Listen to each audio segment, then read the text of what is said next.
நம் ஆரம்பத்தில் பெற்றுக்கொண்ட அந்த அபிஷேகம், ஆரம்பத்தில் பெற்றுக்கொண்ட அந்த வல்லமை அங்கே நின்று விடுகிறோம்.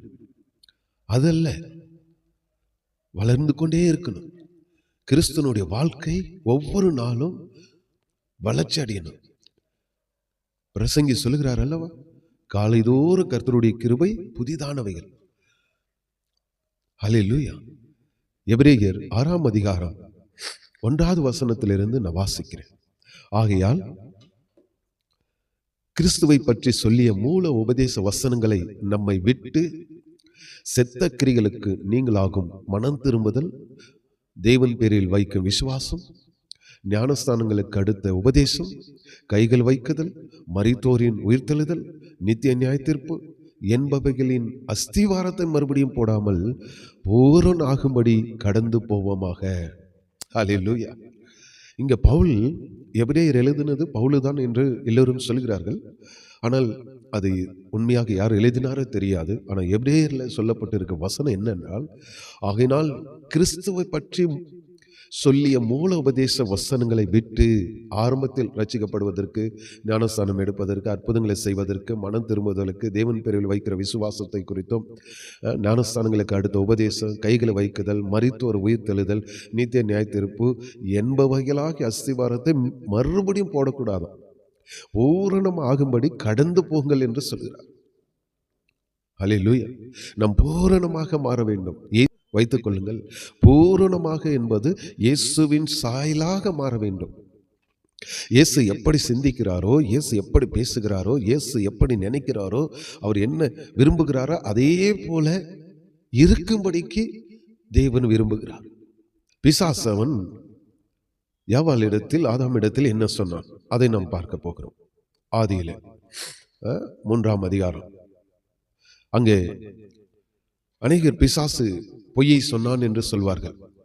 அங்கே பிசாசு பொய்யை எதை சொன்னான் என்றால், அதற்கு அர்த்தம் நான் இங்க இப்போது சொல்ல விரும்பல. ஆனால் அவன் சொன்ன ஒரு வார்த்தையை நான் நீங்கள் பதிவு செய்ய விரும்புகிறேன். அவன் என்ன சொன்னான், நீங்கள் புசிக்கும் நாளிலே உங்கள் கண்கள் திறக்கப்படும் என்றும், நீங்கள் நன்மையும் தீமையும் அறிந்து தேவர்களைப் போல இருப்பீர்கள் என்று தேவன் அறிவார் என்றது. பாருங்க, இந்த வசனம் உண்மையைதான் பேசும். அந்த சர்பம் உண்மையைதான் சொன்னதன். நீங்கள் புசிக்கும் நாளிலே நன்மையும் தீமையும் அறியத்தக்க தேவர்களைப் போல இருப்பீர்கள். பிசாசு அங்கே என்ன பொய் சொன்னான் என்றால், தேவனுடைய வார்த்தையை மீற வைப்பதற்காக அவன் அங்கே இச்சையான வார்த்தை, அப்படி இச்சையை தூண்டிவிட்டான். நீங்கள் தேவர்களைப் போல இருப்பீர்கள். ஆனால் படைத்தது தேவன், அதுதான். ஆனால் தேவன் ஒரு சமயம் வந்திருக்கும் போது அவர்களை கண்களை திறந்திருப்பார், ஏதோ ஒன்று செய்திருப்பார். ஆனால் அவர் செய்வதற்கு முன்பாக பிசாசானவன் அவர்களிடத்துல அந்த ஒரு பொய்யை சொன்னான். ஆனால் அவர்கள் தேவர்களைப் போலதான் இருந்தார், தேவனுடைய சாயலாக தான் படைத்தார். அவருடைய வார்த்தையை மீற வைத்தான்.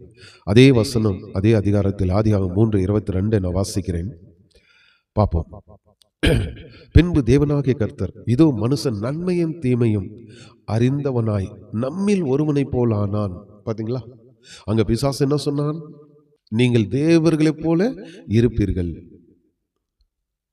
அவன் போய் சொல்லலையே, இங்க சொல்றாரு, நீங்கள் நன்மையும் தீமையும் அறியத்தக்கதாய், நீங்கள் நன்மையும் தீமையும் அறிந்து தேவர்களைப் போல இருப்பீர்கள். அதே தான் தேவன் இங்க சொல்றார் 22ல, நன்மையும் தீமையும் அறியத்தக்கதாக. ஆனால் அங்க என்ன பொய் அவன் சொன்னான் என்றால், ஆதாம் தீமையை அறியாதிருந்தான், யாவாள் தீமையை அறியாதிருந்தாள். அவர்கள் குழந்தை போல இருந்தார்கள், தீமையை அறியாதவர்களாய் இருந்தார்கள், பரிசுத்தமாய் இருந்தார்கள், நீதியாய் இருந்தார்கள், பிரசன்னத்தில் இருந்தார்கள், தேவனோடு இருந்தார்கள், தேவனுடைய ஆள்கையில் இருந்தார்கள். எப்போது அவர்கள் அந்த கனியை புசித்தார்கள், அவர்களுக்குள்ளே தீமை வந்து விட்டது. தேவன் சொன்னார், நன்மையும் தீமையும் அறியத்தக்கதாய் அந்த கனியை நீ புசிக்க வேண்டாம். நன்மையும் தீமையும் அறிந்தவர் யார் என்றால் தேவன் ஒருவர் மாத்திரம்தான். ஹல்லேலூயா.